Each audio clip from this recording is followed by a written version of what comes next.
Hoy tengo algo completamente único para ustedes, ¿les va a encantar? Cada minuto se toman más de 20 millones de fotografías en el mundo. Eso es más de lo que se tomó en todo el siglo XIX cuando se inventó la fotografía. En el siglo XVII, la plata se utilizaba para fabricar joyas, monedas y diversos objetos cotidianos y de mesa. Las amas de casa eran conscientes de que la plata se oscurecía. Pero en ese entonces nadie podía siquiera imaginar que la luz, que ni siquiera se puede tocar o sentir, también tiene un poder sorprendente sobre la plata. Y un poder tan efectivo que puede convertir lo blanco en negro.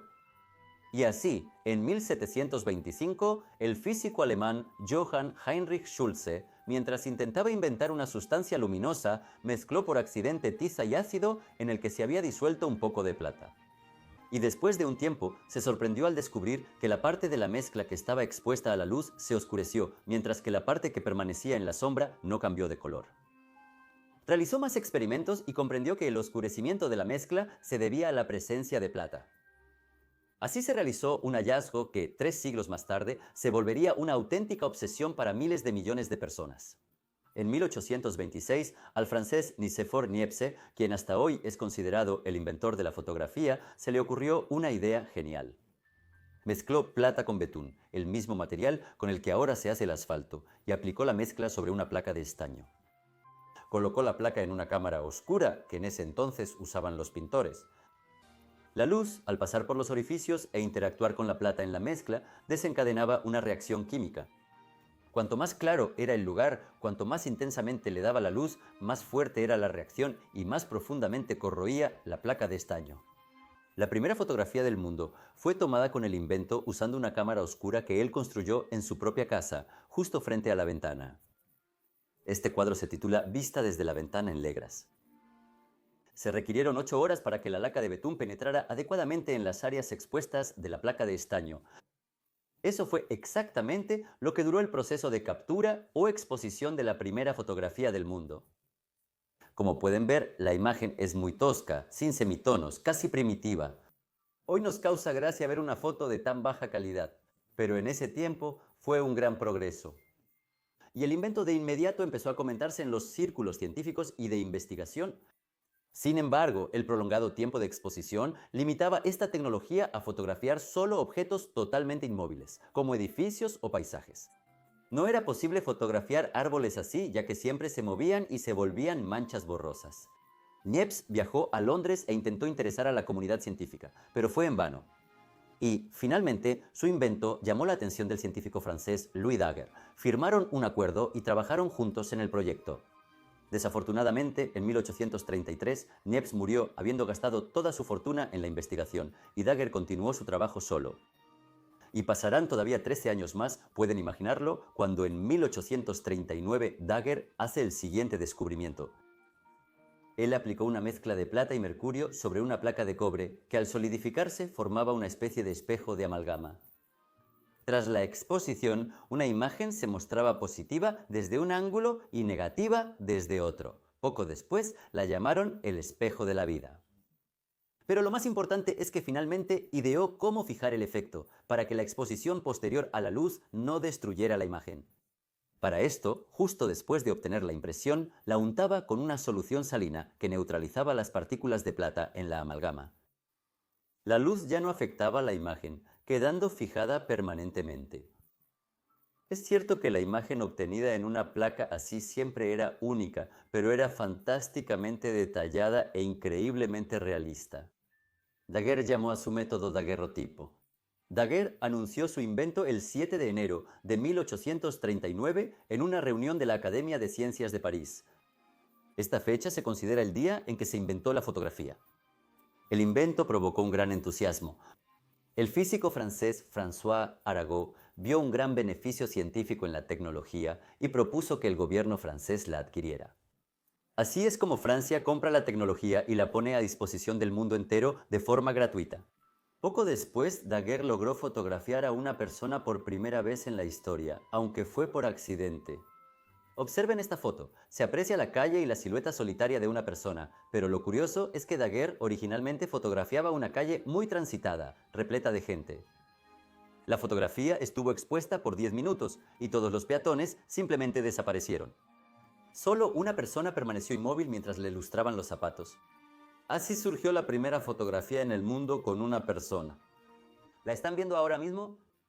El invento rápidamente captó la atención de científicos a nivel mundial, quienes comenzaron a estudiarlo y perfeccionarlo.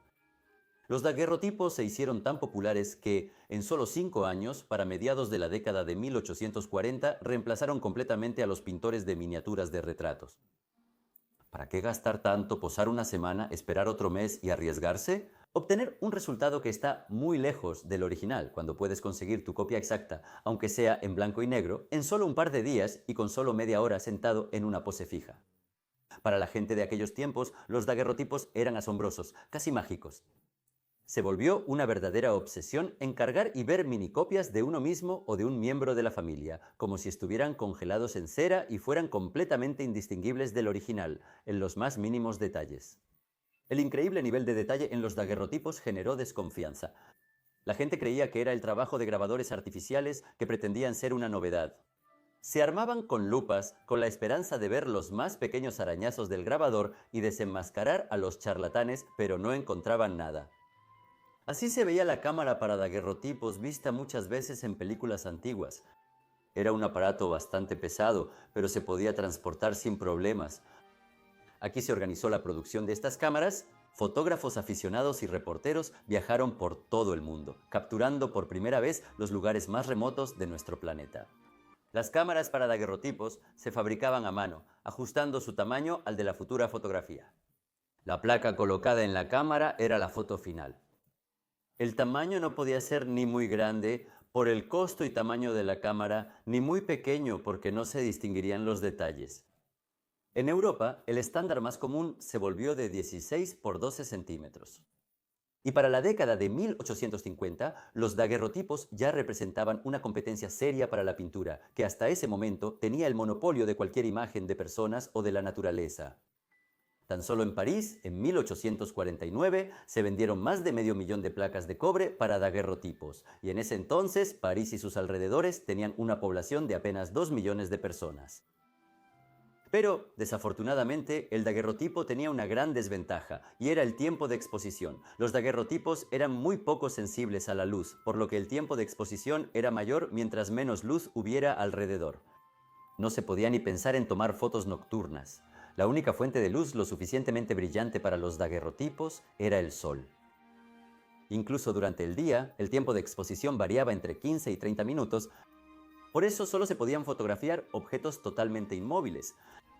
Sin electricidad, las velas no proveían suficiente luz para los daguerrotipos y no resultaban. ¿A quién le importan las fotos de casas? Todos deseaban ver su reflejo en una pequeña réplica en la placa. Y para eso, los interesados tenían que soportar una verdadera tortura. Esta es una típica fotografía de retrato en daguerrotipo de 1842. La persona que posa está sentada en una silla ubicada en una plataforma elevada más cerca de la luz del techo de vidrio por donde entra el sol del mediodía. El asistente pule la placa de plata, que luego lleva al cuarto oscuro y la somete a la acción de productos químicos. Después, la placa se pone en la cámara, ubicada en un estante alto en la imagen. Cuando el modelo está listo, se abre el objetivo de la cámara y se deja el tiempo necesario según el reloj, dependiendo del brillo del sol. La modelo tenía que permanecer inmóvil, vestida de gala, bajo el sol directo durante unos 30 minutos. Después, bajaban a la modelo casi desmayada del pedestal y llevaban la placa de vuelta al cuarto oscuro, donde se revelaba con vapores tóxicos de mercurio. ¿Se lo imagina? Luego la imagen se fijaba, se lavaba en agua destilada y se secaba. Finalmente, el retrato terminado se colocaba en un marco decorativo con vidrio y se le mostraba al cliente que estaba casi sin fuerzas, pero infinitamente feliz. Quizás hayas notado que en las fotos antiguas las personas siempre aparecen con expresiones serias. Esto no se debe a una tragedia o a que solo tengamos daguerrotipos funerarios. Sonreír continuamente por media hora sin moverse es muy difícil. Imagina si en la foto hay varias personas y cada una pidió una copia. Para cada copia tendrían que quedarse quietos otros 30 minutos más. Ahí sí que no hay ganas de sonreír. Para esos retratos incluso se usaban soportes especiales para la cabeza, llamados Kopfhalter. Así es como se veían. En esa época surgió un curioso género fotográfico, muy típico pero extraño para nosotros, debido a las limitaciones de la daguerrotipia. A primera vista, parece que el niño está siendo sacrificado a un fantasma, pero en realidad el monstruo bajo la manta es su madre, que está haciendo de soporte. Hugaltra. ¿De qué otra manera puedes hacer que un niño se quede quieto en un solo lugar durante media hora? Admitan que esas fotos se ven aterradoras e incluso místicas, pero solo eran el resultado de la imperfección del proceso fotográfico de la época victoriana. Incluso tiene un nombre, la madre escondida. Las madres se disfrazaban de sillones y alfombras, ocultando sus rostros con cabello para pasar desapercibidas. En mi opinión, el efecto resultó ser completamente opuesto. Para reducir el tiempo de exposición, algunos fotógrafos, conocidos como operadores, les frotaban la cara a sus clientes con polvo e incluso con tiza. Por ello, en muchas fotos de esa época, la gente luce como actores de teatro kabuki. Pero incluso con las caras empolvadas, muchos no resistían y se dormían frente a la cámara. Y entonces el fotógrafo tenía que retocar el invaluable daguerrotipo borrando los ojos del modelo a mano. No todos los fotógrafos eran artistas hábiles, por eso el resultado a veces parecía una ilustración de la película Los muertos vivientes. En general, tomar fotografías en esos tiempos era una verdadera tortura. Pero ¿qué no harías por el progreso y la moda? Y pronto Joseph Pitzval inventó una lente que aumentó la luminosidad hasta 16 veces. Hasta hoy se llama lente de Pitzval. Él se convirtió en el antecesor de todos los objetivos modernos de cámaras fotográficas y de video, siendo utilizado hasta principios del siglo XX. Permitió reducir el tiempo de exposición a solo 1 o 2 minutos. Y eso cambió completamente las reglas del juego. Tomar fotografías se volvió un proceso bastante cómodo, aunque todavía muy caro. No todos podían permitirse tomar una foto, y solo los fotógrafos profesionales podían comprar una cámara. Y en cuanto a tomarse fotos, dejó de ser algo doloroso. La moda de la daguerrotipia arrasó con todo el mundo. Y así, en el mundo apareció un medio completamente nuevo para captar la realidad. El primer competidor serio en la historia de la pintura. Además, todavía no existen escuelas ni reglas de fotografía, como en la pintura, y los fotógrafos recién iniciados se ven obligados a ser pioneros.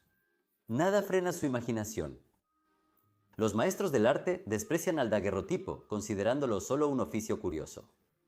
En aquel tiempo, los académicos pensaban que solo las creaciones únicas hechas a mano por un maestro eran consideradas verdaderas obras de arte. La fotografía, en ese sentido, se percibía como algo técnico y curioso, pero sin valor artístico. ¿Qué fotografiaban los fotógrafos principiantes en la época victoriana? Resulta que en los últimos 170 años no ha cambiado nada. Primero, obviamente, a ellos mismos. Miren, este es el primer selfie del mundo, hecho por Robert Cornelius en 1839.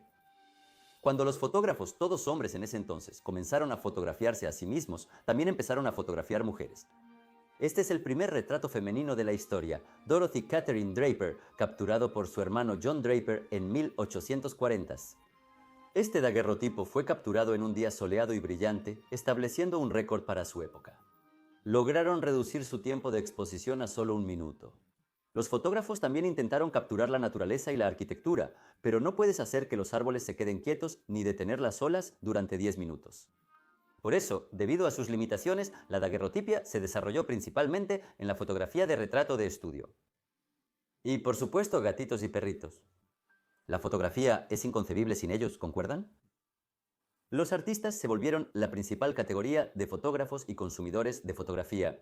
Los artistas de todas las épocas soñaron con hacer que el mundo se detuviera, aunque fuera por un par de segundos, para poder ver y transmitir con mayor precisión su dinamismo en sus pinturas. ¿Cómo se posicionan las patas de un caballo al galopar? ¿Cómo se mueve la tela al viento o fluye el agua? ¿Qué posturas adopta una persona al caer? ¿Y cómo bate las alas un pájaro? Y finalmente, consiguieron para esto un medio que, aunque todavía imperfecto, puede congelar cualquier momento no solo por un par de segundos, sino para siempre. Y, por supuesto, la fotografía tuvo un gran impacto en algunos artistas del siglo XIX. Para algunos de ellos, la fotografía fue un verdadero descubrimiento. Finalmente se pudo fotografiar al modelo, para luego dibujarlo con calma a partir de la foto y colorearlo con pinturas. Les contaré un secreto. Desde hace mucho, los artistas ya no dibujan modelos en vivo. El 90% de los retratos modernos se hacen copiando fotos tomadas en estudio o incluso con un iPhone. Edgar Degas estaba fascinado por la fotografía. Él introdujo en la pintura el encuadre accidental. Sus bailarinas favoritas parecen no notar al artista, no posan para él. Algunas están recortadas fuera del encuadre. Es una composición típica de una foto accidental, ¿no? En segundo lugar, y esto es muy importante, ahora los artistas ya no necesitaban aprender a determinar la perspectiva a simple vista, comparando la geometría del espacio y la proporción de los tamaños de los objetos lejanos en la pintura. Es decir, el mundo ya no dudaba que el futuro pertenecía a los daguerrotipos. Por eso, en todo el mundo, miles de entusiastas buscaban una fórmula para eliminar las desventajas de la tecnología de perspectiva. Y así, en 1851, tres inventores al mismo tiempo, de manera independiente, descubren el proceso de colodión húmedo. Estos fueron los ingleses Frederick Scott Archem y Robert Bingham, así como el francés Gustave Legret. A una placa de vidrio se le aplicaba una composición especial que interactuaba con la luz mientras estaba húmeda. De ahí el nombre del proceso, colodión húmedo. En cuanto la composición se secaba, dejaba de reaccionar a la luz y se obtenía un negativo de vidrio fijado. Pero eso no es todo. La aparición de este nuevo proceso fotográfico coincidió con la invención del papel fotográfico. Ese mismo año, 1850, el francés Louis de Serre-Blancard Evrora inventó cubrir el papel con albúmina, que se hacía de claras de huevo. La estructura pegajosa de las proteínas mantenía las sustancias fotosensibles en el papel mientras se revelaban. Luego el papel se secaba y se obtenía una fotografía muy parecida a lo que conocemos hoy en día. Una de las fábricas más grandes de este tipo de papel en Dresde pronto consumiría más de 60.000 huevos de gallina al día. Debido a las particularidades de la tecnología, se necesitaban huevos podridos que llenaban de un hedor terrible todas las cercanías durante 50 años más. Estos dos inventos permitieron que la fotografía naciente matara 3 pájaros de un tiro y se deshiciera de todas las desventajas del daguerrotipo. En primer lugar, el tiempo de exposición en comparación con los daguerrotipos se redujo 50 veces a solo unos segundos. Y esto ya permitía, aunque con ciertas limitaciones, fotografiar objetos que no se movían muy rápido. En segundo lugar, la imagen del negativo de vidrio podía transferirse al papel fotográfico repetidamente. Así surgió la primera foto reproducible en serie. En tercer lugar, esas imágenes, a diferencia de los daguerrotipos, eran positivas desde cualquier ángulo. El proceso de colodión húmedo cambia las reglas del juego al 100%. Permite hacer tantas copias como quieras de una misma imagen a un costo bastante bajo. El costo de una copia fotográfica cae rápidamente. Ahora son accesibles para casi todos. Para mediados de los años 50, la fotografía se había convertido en una parte indispensable de la vida tras una intensa lucha por su lugar bajo el sol. Aunque permanecía en los salones solo en manos de fotógrafos profesionales. Aunque las fotografías en sí se habían vuelto más económicas, el equipo fotográfico aún era costoso y poco portátil. La cámara de Daguerre en ese entonces costaba lo mismo que 3 kilogramos de plata o $420, mientras que el salario promedio de un obrero era de $25. Un trabajador promedio necesitaría ahorrar por 17 meses para adquirir una cámara, cuyo valor actual supera los $12.000. Aquí vale la pena contar un poco cómo se realizaba exactamente la fotografía. Es bastante interesante. ¿Recuerdan la expresión "quédense quietos, va a salir el pajarito"? Pues eso viene más o menos de esa época.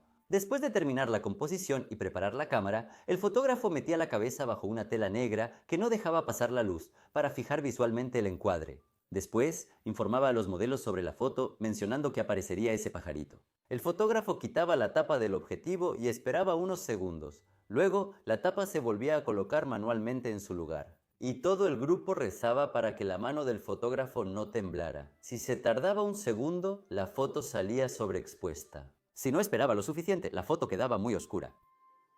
Y había que mantener el lente cubierto por más tiempo mientras menos luz hubiera.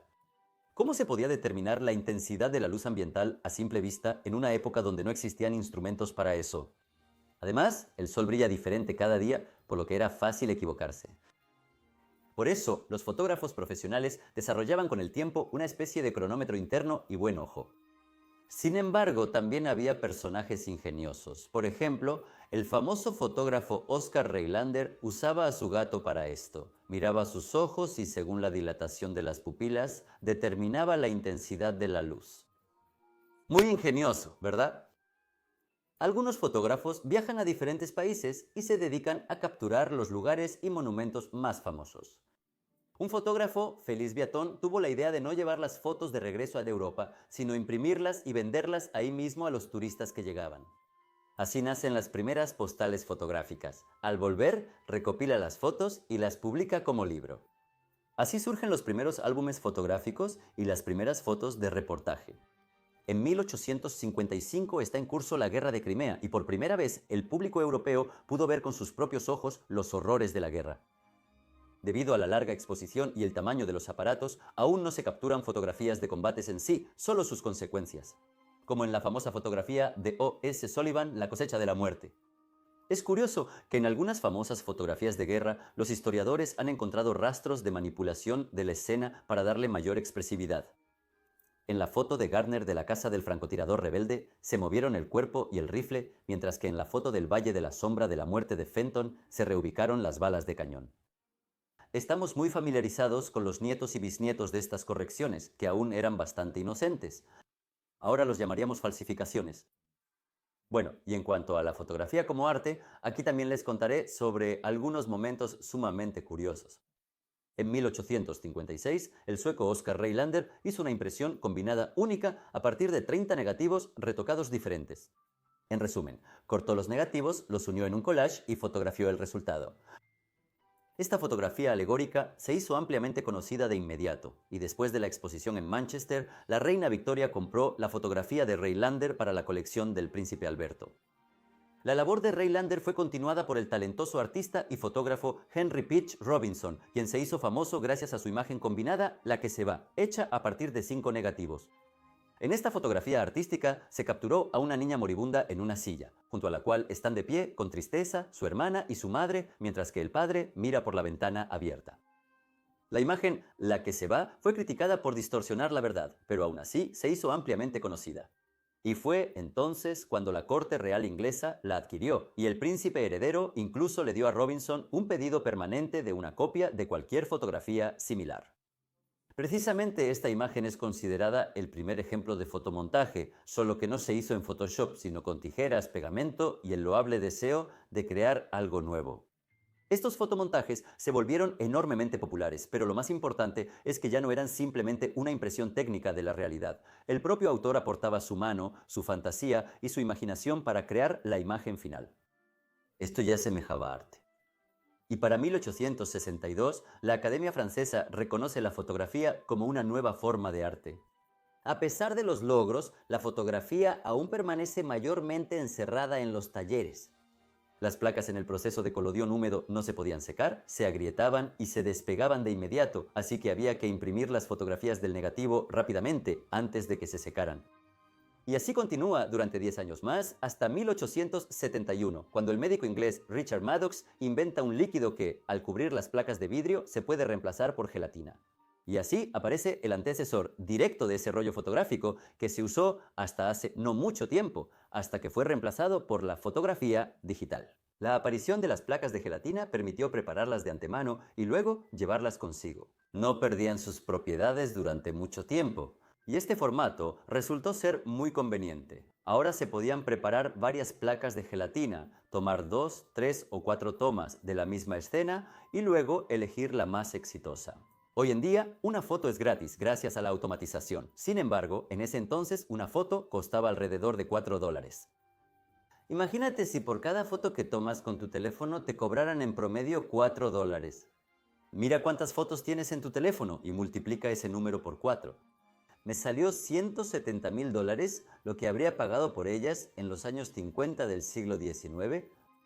Simplemente tengo que detenerme en un momento sumamente interesante. Una exposición de 1 o 2 segundos permitió, aunque no de forma totalmente nítida, fotografiar objetos en movimiento. Por primera vez, la gente observó cómo los vestidos se movían exactamente con el viento, asemejándose a olas del océano congeladas en el tiempo. Los artistas de todo el mundo estudiaban obsesivamente la fluidez y dinámica de la naturaleza, usando fotografías para corregir sus propias obras. Una pregunta que generó gran interés fue cómo se mueven los animales, cómo corre un leopardo o galopa un caballo. Las patas de los animales se mueven tan rápido que era difícil seguirlas a simple vista. ¿Y qué hay de un retrato heroico o una pintura de batalla? En ese tiempo se las arreglaban. Además, las carreras de caballos en el siglo XIX se volvieron muy populares, y todos los artistas querían capturar el galope equino. Sin embargo, confiando en sus propias ideas, los representaban más o menos así, hermosamente flotando sobre la tierra en un salto. Esto se llamaba el galope volador. Y así, en 1872, el industrial estadounidense Leland Stanford, fundador de la Universidad de Stanford, contrató al fotógrafo Ed Bed Maybridge para tomar una foto de su caballo favorito al trote en movimiento. Pero no lo contrató al azar. Previamente había apostado con dos amigos. Él creía que el caballo durante el galope se separaba completamente de la tierra, mientras que sus oponentes pensaban que al menos una pata siempre tocaba el suelo. Y apostaron $25.000. Eso equivale a unos $800.000 en dinero actual. Stanford, un apostador empedernido, construyó un fotódromo en su granja para probar que tenía razón. Era un corral largo y en uno de sus lados había una pared pintada de blanco para que el caballo negro contrastara mientras corría. Frente a la pared se instalaron 12 cámaras, cada una de las cuales tenía una cuerda que llegaba hasta la pared. El caballo, al correr por el corral, rompía las cuerdas una tras otra, accionando los obturadores de las cámaras. Por cierto, este invento luego se utilizaría como photo finish en el deporte. El caballo pasaba corriendo junto a 12 cámaras en diferentes fases del galope. Contrario a los temores de los experimentadores, las fotografías resultaron bastante nítidas y por primera vez en la historia la gente vio una especie de secuencia del galope de un caballo. Como se observa, Stanford estaba en lo correcto. En cierto momento, el caballo se despega por completo del suelo. No vuela sobre la tierra como una vaca, sino que recoge sus patas debajo de sí. ¿Cuál fue la sorpresa y la vergüenza de muchos artistas cuando se descubrió que la paloma voladora, que representaban con tanta seguridad en sus cuadros, era físicamente imposible? Bueno, y Maybridge empezó a desarrollar la dirección de las tomas por cuadros y la llamó cronofotografía. Pronto aumentará la cantidad de cámaras a 24 y será el primero en poder recrear el efecto de movimiento mostrando rápidamente estas fotografías una tras otra. Este experimento, como probablemente ya lo hayan adivinado, dará inicio a toda una época que, 20 años después, comenzarán los hermanos Lumière y llamarán cinematografía. Así que el tiempo de exposición se redujo a 1 o 2 segundos. Las cámaras se volvieron menos voluminosas, ya se podían transportar, aunque con dificultad. Y el equipo del fotógrafo llegó a pesar solo entre 8 y 10 kilogramos, dependiendo de la cantidad de placas preparadas. Quedaba una cosa, el último obstáculo que impedía que la fotografía desplegara sus alas era la luz solar. La electricidad, como saben, aún no existía en ese entonces. La lámpara eléctrica se inventó en 1870, pero la electrificación generalizada comenzó a principios del siglo siguiente, 35 años después. Por ahora, la única fuente artificial de luz sigue siendo la lámpara de aceite o las velas, con su tono amarillento. La luz amarilla y naranja era invisible para la tecnología fotográfica de la época. Los fotógrafos solo podían tomar fotos bajo la luz solar directa.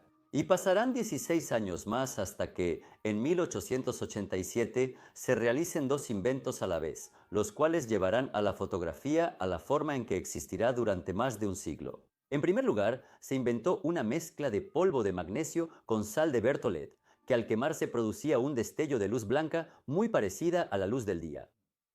Probablemente hayas visto en películas antiguas cómo los fotógrafos levantan ese aparato, lo encienden y ocurre un destello. Mira cómo se veía el equipo de destello en esa época. El polvo se colocaba en una bandeja especial y se encendía con un mecanismo de pistón o de pedernal. No obstante, la combustión de las mezclas de magnesio producía una intensa emisión de humo con olor desagradable y un sonido similar a un disparo. Además, el humo de la explosión se dispersó bajo el techo, cayendo pronto como polvo blanco sobre la ropa. El problema resultó ser tan grande que los fotógrafos que tomaban fotos con flash en recepciones sociales, después de tomar la foto, se apresuraban a irse antes de que las damas con vestidos caros notaran que tenían algo parecido a caspa en los hombros y comenzara un escándalo. Además, comenzaron a ocurrir incendios, por lo que en muchos lugares pronto se prohibió la fotografía con flash. A pesar de todos los inconvenientes, el flash de magnesio seguía siendo el equipo de iluminación más barato y accesible, y se utilizó hasta finales de los años 50 del siglo XX, especialmente por los fotógrafos de provincia. Dejó de usarse por completo solo después de la amplia difusión de los flashes electrónicos y para eso aún faltaba mucho tiempo. Y el segundo descubrimiento en ese mismo año de 1887 fue un invento que convertiría la fotografía en una forma ya muy familiar para nosotros. Es la película fotográfica. En lugar de vidrio, finalmente aprendieron a usar placas de celuloide flexible. Esto se hizo posible después de la invención de una capa especial antitorsión. La fotografía finalmente se libró de las pesadas y voluminosas placas de vidrio. Parecería que ya no hay más limitaciones. De hecho, para finales del siglo XIX, la fotografía se vuelve un fenómeno bastante cotidiano y familiar, pero nunca llega a ser algo verdaderamente masivo. ¿Por qué? La razón es siempre la misma, el precio. El costo exorbitante del equipo y los materiales deja la fotografía en manos de los profesionales. Y, como pueden entender, aquí se requiere a alguien con habilidades más allá de la ciencia o el arte. Una persona que pueda dar el último paso, a veces el más difícil, y hacer que la tecnología revolucionaria sea lo suficientemente barata como para que esté al alcance de todos. Y pronto aparece esa persona. Él inventa algo que, en un par de años, conquistará al mundo y volverá locos a los nuevos fotógrafos y a quienes los rodean, convirtiéndose en víctimas voluntarias o involuntarias de los locos con cámaras. En 1888 aparece el precursor de un producto absolutamente genial que para esa época fue lo que para nosotros es el iPhone. Jorge Eastman, un estadounidense y gran fanático de la fotografía, inventó la cámara con el objetivo de popularizarla. Él ya tenía una fábrica para producir película fotográfica flexible y se le ocurrió cómo usarla en un dispositivo compacto, dando inicio al gran imperio fotográfico de Eastman.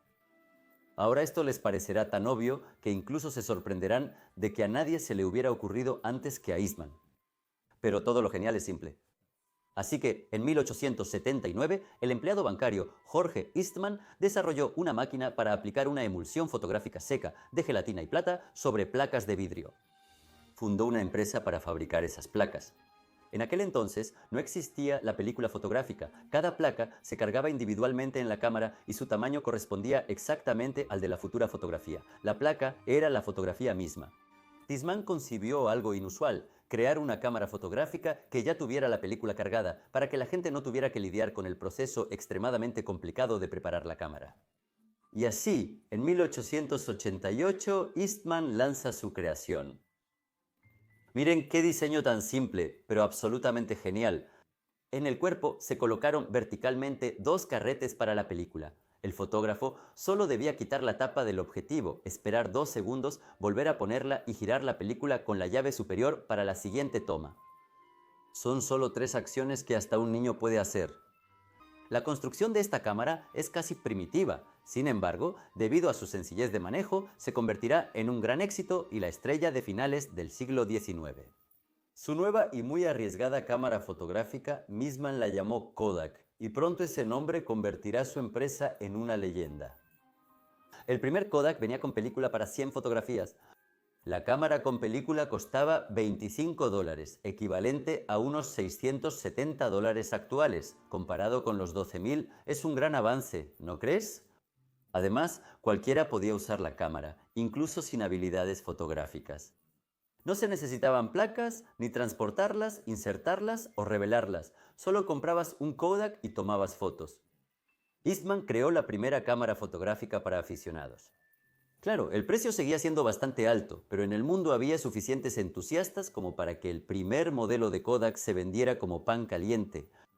La primera fotografía para aficionados costaba $7 por cada toma a los entusiastas.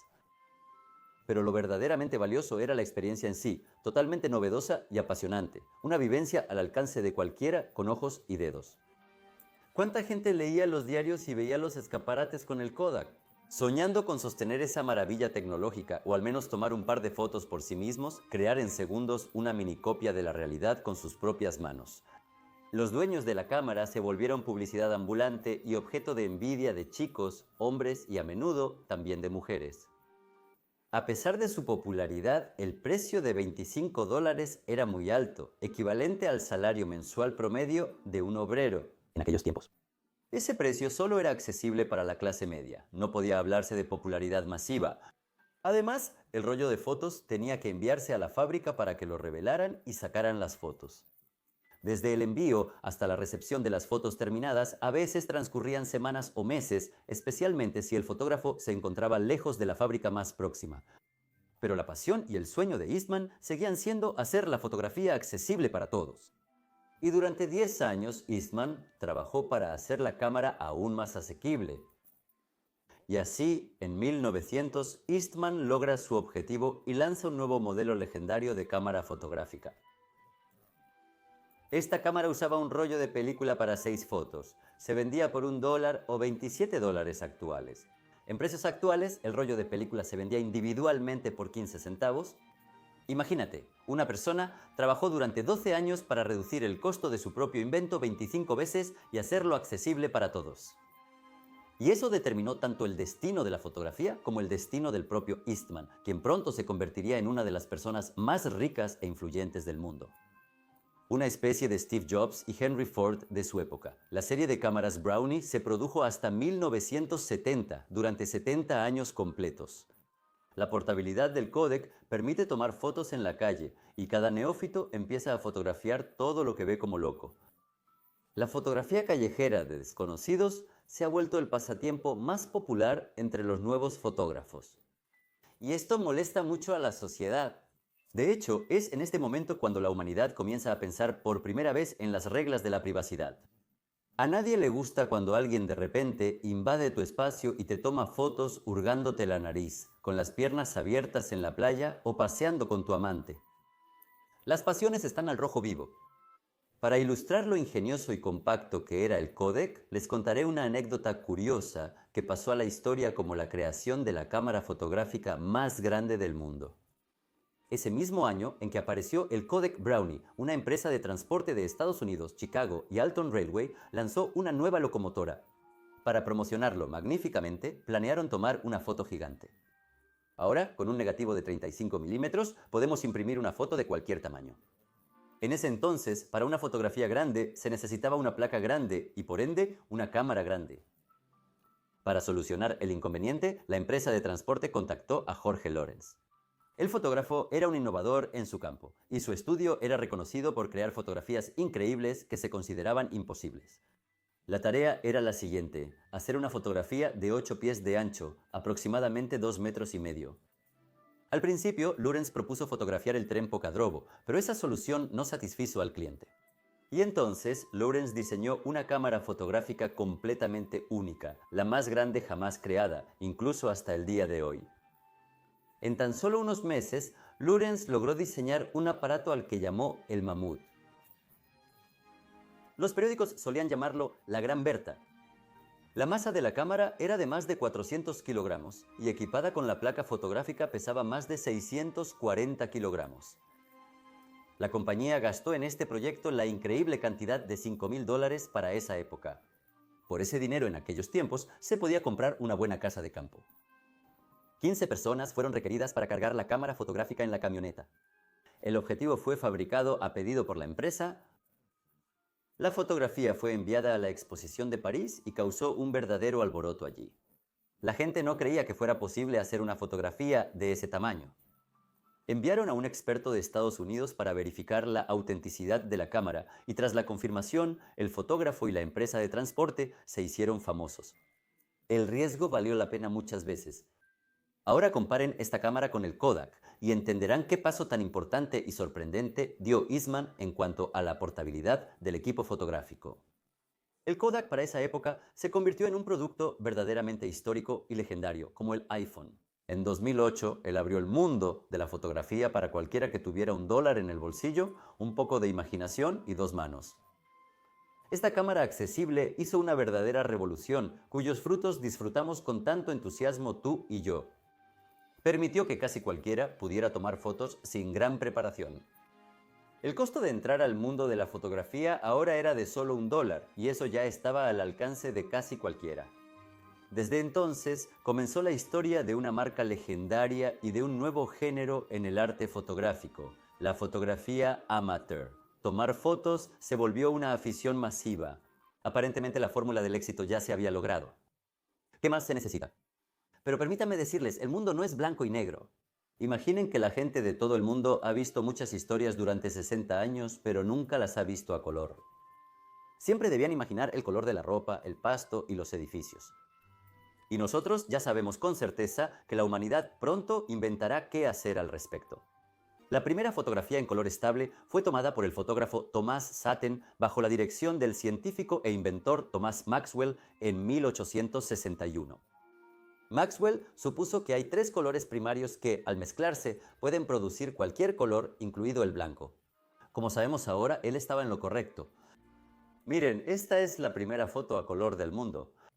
A primera vista, parece que es un cristal o un insecto, pero en realidad es un pañuelo anudado, con un diseño escocés de tartán, de ahí el nombre de la foto, cinta de tartán. Maxwell obtuvo la primera imagen en color del mundo tras exponer sucesivamente una placa fotográfica a través de 3 filtros de colores diferentes. Este experimento causó sensación mundial y provocó gran revuelo. El proceso era demasiado complejo y el resultado incierto. Además, esas imágenes no mostraban los colores verde, amarillo y rojo, por lo que las investigaciones prosiguieron, aunque con muchos obstáculos. Pasaron otros 35 años para que hubiera un avance en este campo. En 1906, Benno Gomolka descubrió el sensibilizador rojo penocianol. Se usaba para recubrir película y papel fotográfico, permitiendo reproducir todo el espectro de colores. Este invento permitió que en un par de años se lanzaran las primeras cámaras para fotografía a color. El tipo de cámara más popular para fotografía a color fue diseñado por el científico alemán Adolfo Mitte y la producción en masa la organizó Guillermo Bernpohl. Así es como esta cámara se llama Bernpohlia Mitte. Así se veía. Para obtener una imagen a color se necesitaba tomar 3 fotos diferentes con filtros de color. ¿Ves ese marco detrás de la cámara? Son los 3 filtros de color. El fotógrafo tomaba 3 fotos diferentes en 3 espectros, rojo, verde y azul. O el que también conocemos, que se sigue usando hasta hoy en día. Luego las 3 películas se superponían y ocurría la magia, una imagen a color. Fue precisamente con una cámara así que el fotógrafo ruso Sergei Prokudin-Gorsky creó una de las colecciones de fotografías a color más grandes de su época. Aquí tienen un ejemplo de una de ellas. No podríamos distinguirla de una fotografía moderna. En el centro se ve el resultado y a los lados 3 tomas con filtros de color. Pero este método, como pueden imaginar, era muy laborioso y no pudo volverse muy popular. Por eso, los inventores trabajaron para que la imagen fotográfica en color se revelara directamente en una sola placa. Y en 1907 se patentaron y salieron a la venta las placas fotográficas Autochrome de los famosos hermanos Lumière, que permitían obtener diapositivas en color con una cámara fotográfica común. Con ellas se obtenían fotos directamente, sin requerir película negativa.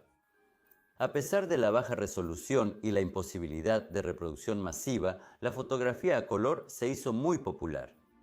Hasta 1935 se produjeron en todo el mundo hasta 50 millones de placas autocromáticas. Así que la fotografía finalmente obtuvo color. Imagínense, a la fotografía le tomó 110 años pasar de blanco y negro a color. Y nuestro video también poco a poco va adquiriendo color. ¿Lo sienten? Mientras la fotografía a color resuelve problemas técnicos, la foto en blanco y negro se desarrolla velozmente y conquista los medios. La fotografía inicia su trayectoria en las publicaciones periódicas, tomando por primera vez el rol de ilustración diaria en la historia. Previamente, los periódicos solo publicaban ilustraciones dibujadas manualmente por artistas. La primera mitad del siglo XX se puede denominar la mitad de siglo fotográfica. La fotografía se ha integrado en todas las áreas de la actividad humana, desde el arte hasta la criminalística, incluyendo también los asuntos militares y el espionaje. En la Segunda Guerra Mundial, las fotos de los corresponsales de guerra fueron el principal testimonio documental del horror mundial. Los fotógrafos se convirtieron en verdaderos héroes, arriesgando sus vidas al adentrarse en los combates más feroces y transmitiendo a la retaguardia el horror y la tragedia indescriptibles que representa cualquier guerra. Fue entonces cuando la cámara fotográfica se utilizó por primera vez como equipo de espionaje. Durante la Segunda Guerra Mundial se usaba una cámara como esta, equipada con un objetivo de 60 centímetros de longitud, para realizar fotografía aérea en Estados Unidos. Pesaba 34 kilos. La fotografía aérea requería un zoom potente y un objetivo largo.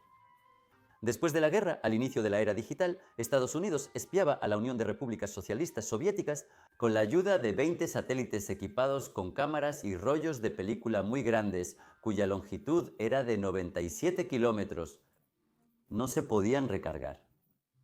Una vez terminado el rollo, este era lanzado en cápsulas especiales hacia la atmósfera terrestre y aterrizaba en el Océano Pacífico. Aviones militares estadounidenses perseguían las cintas secretas. Por cierto, poco después de la guerra se tomó una de las fotografías más famosas del mundo. Es la foto del legendario ganador del Premio Nobel de Física, Einstein, en la que aparece sacando la lengua. Esta es la versión completa de esa foto que probablemente no conozcas. Fue tomada en 1951, cuando se celebraba el cumpleaños del físico. Después del banquete, ya en el taxi, los fotógrafos lo rodearon impidiéndole avanzar, rogándole que posara para ellos. Einstein, molesto con el paparazzi fastidioso, le sacó la lengua porque no le gustaba posar y quería irse a casa. Ese momento fue captado por el fotógrafo Arturo Sass. A Einstein le encantó la fotografía e hizo varias copias para obsequiarlas a sus amistades. Una de las fotos, Einstein se la regaló a un periodista de la televisora porque le gustaban los programas de ese periodista. La firmó en alemán. Este gesto les va a gustar porque está destinado a toda la humanidad. Los civiles pueden hacer lo que un diplomático no osaría. K. Para 1950 la fotografía ya no era una novedad, se había vuelto un fenómeno común con fotoperiodistas, aficionados y profesionales de la fotografía de moda y publicidad. Como forma de arte autónoma, en los años de posguerra la fotografía simplemente floreció. Probablemente el auge del desarrollo de la fotografía artística se dio entre los años 50 y 70. Aparecen estrellas como Henri Cartier, Bresson, Man Ray, Erxhast, Mark Ribou, Helmut Newton, Richard Avedon, Irving Penn y Frank Horvath. Solo miren estas fotografías, es literalmente imposible apartar la vista de ellas. La fotografía se convierte no solo en una copia de la realidad, sino que transmite poderosamente y sin concesiones una emoción, nos cautiva y nos hace reflexionar. La fotografía se expandió, mejorando la calidad de las cámaras, la óptica y la accesibilidad. Las cámaras a color y la película fotográfica se volvieron accesibles para todos, y su tamaño se redujo hasta caber en el bolsillo. Pero, en términos generales, hasta los años 2000 el proceso prácticamente no cambió. Sin embargo, simultáneamente, una rama de la fotografía se desarrollaba sin estos inconvenientes. Esta rama estaba controlada exclusivamente por una enorme y muy conocida compañía para ustedes. En 1948, esta gran empresa inventó y lanzó un producto que haría su nombre un término común. Ellos idearon cómo combinar todos los reactivos fotográficos en el papel fotográfico y lograr que la imagen fuera inmediatamente en color y positiva. ¿Pudieron adivinar a qué empresa me refiero? Es una empresa reconocida. Comenzó su investigación en los años 30 y le tomó casi 20 años desarrollar y poner en marcha la producción de sus revolucionarias cámaras Polaroid LAND 95. Así se veía la primera, nunca la reconocerías, ¿verdad?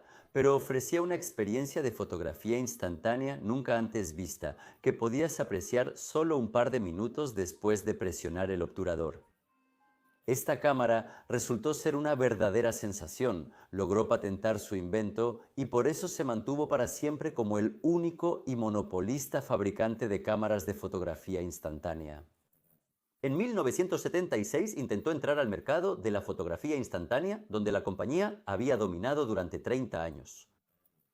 Esa empresa presentó de inmediato una demanda por violación de patentes y después de largas disputas ganó, recibiendo en 1991 $925 millones como compensación. Kodak tuvo que abandonar esa idea. La empresa dominó por completo la fotografía instantánea amateur durante más de 50 años. La calidad de las fotos era baja, por lo que esta tecnología no fue reconocida entre la comunidad profesional. Sus cámaras se hicieron especialmente populares en los años 80 y 90 del siglo pasado. Para los años 2000, casi todas las familias tenían al menos una cámara, ya que eran muy económicas. Por ejemplo, esta cámara, que era muy popular y costosa en ese tiempo, yo tenía una idéntica. A finales de los 90 costaba unos 150 pesos. En general, las cámaras fotográficas comunes para aficionados se vendían entre 100 y 300 dólares. El mejor regalo para un cumpleaños o Navidad. Pero se acercaba el año 2000 y la aparición del asesino de todos los demás formatos, que carecía literalmente de todos los defectos de sus competidores y volvió loco al mundo. En la fotografía, dele la bienvenida a la fotografía digital. La verdad es que, para destronar al Kodak y al Polaroid, tuvo que sufrir bastante durante 25 años completos, adoptando formas ridículas y a veces francamente feas. La primera cámara fotográfica digital experimental, aún muy lejana de sus sucesoras, fue creada en 1975 por un ingeniero de la misma compañía de Kodak, Steven Sosson. El sensor dispositivo de carga acoplada, utilizado en la primera cámara digital, tenía una resolución de apenas 0.01 megapíxeles. En un celular actual, esta foto mediría solo 0.5 milímetros. La grabación de datos se realizaba en un casete compacto magnético. Grabar un solo cuadro tomaba 23 segundos y la cámara pesaba casi 3 kilos. 6 años después, diferentes compañías, ya no entusiastas individuales como en el siglo XIX, sino departamentos enteros de empresas, realizan la investigación. Las compañías invierten millones o incluso miles de millones de dólares y realizan investigaciones durante 6 años completos en esto. Porque obviamente era muy problemático usar un monstruo así. Y la historia de la fotografía digital comenzará con las cámaras Mavic, creadas por la compañía en 1981. ¿Sienten cómo empiezan a aparecer en escena compañías que ya no son muy familiares por lo modernas que son? Mavic tomaba fotos con una resolución de 570 por 490 píxeles, eso es apenas 0.3 megapíxeles y apenas 2 milímetros en la pantalla de tu smartphone. En aquella época no existían las tarjetas de memoria, la información se guardaba en disquetes o casetes. Para guardar las fotos decidieron usar un disquete de 2 pulgadas que se insertaba en una disquetera aparte, ni siquiera integrada en la cámara, sino conectada a ella por cables. Un solo disquete solo podía almacenar 50 fotos, que hoy serían consideradas minúsculas.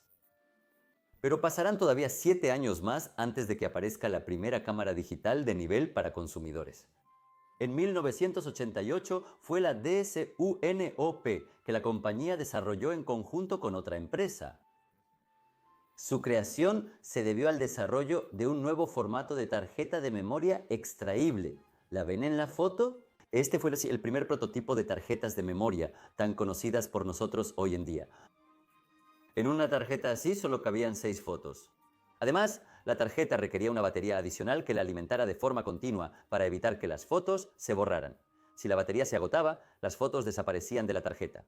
Pero desafortunadamente tampoco se pudo lanzar esa cámara, y solo hasta el año 1989, y finalmente logran establecer la producción y comienzan a fabricar la cámara. Pero cuesta una cantidad simplemente exorbitante, unos $20.000 espaciales. Eso equivale a aproximadamente $60.000 en dinero actual. ¿Se imaginan? Una cámara con solo 4.1 megapíxeles y apenas 6 fotos en la memoria costaba casi $60.000. La cámara era un juguete para los ricos, no se podía hablar de producción masiva. Y así, finalmente, en 1990, hace más de 30 años, una compañía que en ese entonces nadie conocía sale adelante. Ella crea la primera cámara comercial completamente digital. Por los estándares actuales, era aterradora e increíble. Solo tomaba fotos en blanco y negro con una resolución de 376 por 240 píxeles y tenía solo 1 megabyte de memoria interna para almacenar hasta 32 fotos. Esta maravilla de la tecnología costaba casi $1.000 o aproximadamente $3.000 en dinero actual. Lamentablemente fue otro fracaso. El precio para una funcionalidad tan limitada era excesivo. El primer híbrido digital más o menos exitoso comercialmente y producido en serie fue el códec DCS-STO, lanzado en 1991. Consistía en un respaldo con una matriz dispositivo de carga acoplada digital, conectada por cable a una unidad externa que pesaba 5 kilos y que había que llevar al hombro. La capacidad del disco aumentó hasta unos impresionantes 200 megabytes para ese momento. Como pueden ver, el auge de la fotografía digital estuvo literalmente plagado de los cadáveres de proyectos fallidos. Gigantes. Y con todos sus millones invertidos en investigación, no podían crear una cámara compacta y económica que pudiera competir con las cámaras analógicas que dominaban en ese momento. O el precio resultaba ser exorbitante para unas capacidades muy limitadas, o la cámara terminaba siendo voluminosa e incómoda. Y aunque la idea de obtener una foto digital casi al instante entusiasmaba a todos, no lograban convertirla en un éxito comercial. Equipos de todo el mundo lucharon sin éxito con este problema durante casi 20 años. Hasta que una empresa, muy conocida por nosotros, pero que hasta entonces no había sido notada en el mercado fotográfico, finalmente logró un avance al lanzar una cámara digital que fue del agrado de los consumidores. Te vas a sorprender, pero esa empresa fue Probablemente ni sabías que en 1994 la empresa lanzó la STO. La cámara, con un diseño similar a binoculares, una forma popular en la época para videocámaras y cámaras fotográficas, permitía almacenar 8 fotos en su memoria flash interna, de un tamaño de 640 por 480 píxeles o 0.3 megapíxeles. La cámara se conectaba a la computadora mediante un puerto serial, funcionaba con 3 baterías tipo pilas alcalinas y costaba solo $749. La cámara fue desarrollada por la compañía, pero permitió que otra empresa la lanzara primero. Tengan en cuenta que la compañía, en los albores de la era digital, siempre estuvo a la vanguardia. Sin embargo, no lanzaba productos propios, prefiriendo colaborar y no sacar un competidor directo para su exitosísimo negocio de fotografía analógica. Recuerden esto, muy oportuno. Ese mismo año, en 1994, también se resolvió el problema de grabar las imágenes. La compañía lanzó las primeras tarjetas flash de formatos con capacidades que hoy en día parecen ridículas, de 2 a 15 megabytes. Como pueden ver, desde entonces, la capacidad de las tarjetas ha aumentado miles de veces. Estas tarjetas eran enormes, de 43 por 36 milímetros. No pude encontrar su precio en 1994. Sin embargo, las tarjetas Secure Digital que surgieron poco después costaban $150 por 40 megabytes, casi $4 por megabyte. Las tarjetas estándar de nuestro tiempo de 32 gigabytes habrían costado en ese entonces $120,000. Por supuesto, nadie imaginaba esas cantidades en aquel tiempo. No se puede decir que en ese entonces abrió un nuevo mercado. Incluso por $750 no había tantos compradores. Algunos afirman que esa cámara fue su mayor fracaso. No obstante, la carrera tecnológica había empezado. Todos los gigantes de la fotografía participaron, pero algunos no llegarán a la meta. Lanza 0.4 megapíxeles por 899 pesos, 0.4 megapíxeles por 899 pesos. Lanza su primer 0.3 megapíxeles a 850 pesos. Y además tenemos un recién llegado, una compañía con una cámara de 11.2 megapíxeles por solo $300. La última se convirtió en la primera cámara fotográfica digital con una pantalla real y un objetivo giratorio. En 1995 da el siguiente gran paso y lanza un dispositivo revolucionario con nada menos que 6 megapíxeles incorporados. Era el DCS 460, pero costaba la asombrosa cantidad de $36,000. Sin embargo, después de que Kodak lanzó su cámara, la relación con Kodak se deterioró y cambiaron a otro socio, otra compañía. Y en 1997 lanza la tercera versión de su cámara 200. La resolución máxima de captura se mantuvo, pero se agregó una pequeña pantalla de cristal líquido para previsualizar las fotos. Este prodigio costaba solo $600. Ven cómo baja el precio y todo se desarrolla exactamente igual que con Kodak. A finales del siglo XIX, las cámaras fotográficas se convierten en las primeras cámaras digitales comercialmente exitosas. Pero en 1997 Steve Jobs llega al puesto de director y cancela el proyecto de su cámara fotográfica. Con la llegada de la competencia al mercado, aumentó la calidad y bajaron los precios. Luego, las cámaras se hicieron más pequeñas, con sensores más grandes y precios más bajos. En 2003, una cámara de 2 megapíxeles se vendía por unos $250, precio comparable con las cámaras de rollo. Recuerden, costaban entre $100 y $300. Para entonces, las computadoras ya estaban en casi cada hogar y comienza un auge de la fotografía digital. En todos los ámbitos, empieza a desplazar a las cámaras de rollo. En el año 2001, la corporación anuncia su bancarrota. La única ventaja de su producto, la visualización rápida de fotos, deja de serlo. Actualmente, las cámaras compactas ofrecen esta opción de forma más rápida y conveniente. Las deudas superaban los $1.000 millones. Para pagar a los acreedores, se vendió la mayor parte del negocio a la empresa. Pero en el año 2005 hubo un verdadero auge de la fotografía digital y solo los flojos no hacían cámaras fotográficas digitales. El camino, que con tanto esfuerzo abrieron los pioneros de la fotografía digital, fue rápidamente ocupado por audaces recién llegados y la competencia creció a niveles nunca antes vistos. Ese año, las empresas japonesas, líderes en el mercado mundial de equipos fotográficos, vendieron 65 millones de cámaras digitales y solo 5 millones de cámaras de rollo. En 2006, la mayoría de fabricantes dejaron de producir cámaras para película fotográfica, debido al aumento drástico en los costos de producción por la disminución en los volúmenes de fabricación. Ese momento marca el inicio del declive de Kodak. El 75% de las ganancias de la empresa provenían de la venta de rollos fotográficos y productos químicos para fotografía, pero ese mercado empieza a morir. En 2012, la legendaria Kodak, pionera en la fotografía y la fotografía digital, presentará una solicitud de bancarrota. Y el punto quizás más importante en el desarrollo de la fotografía lo pondrá el iPhone, lanzado en 2008. En 2008, Steve Jobs muestra al mundo el primer iPhone, que acabará con el mercado de las cámaras digitales compactas. Ninguna cámara podía ofrecer esa comodidad de manejo, una pantalla tan grande y esa facilidad para compartir una foto subiéndola a las redes sociales. Ya no era necesario comprar un dispositivo aparte o imprimir las fotos. El iPhone ofrecía absolutamente todas las funciones de una cámara digital compacta, solo que mucho más cómodo y moderno.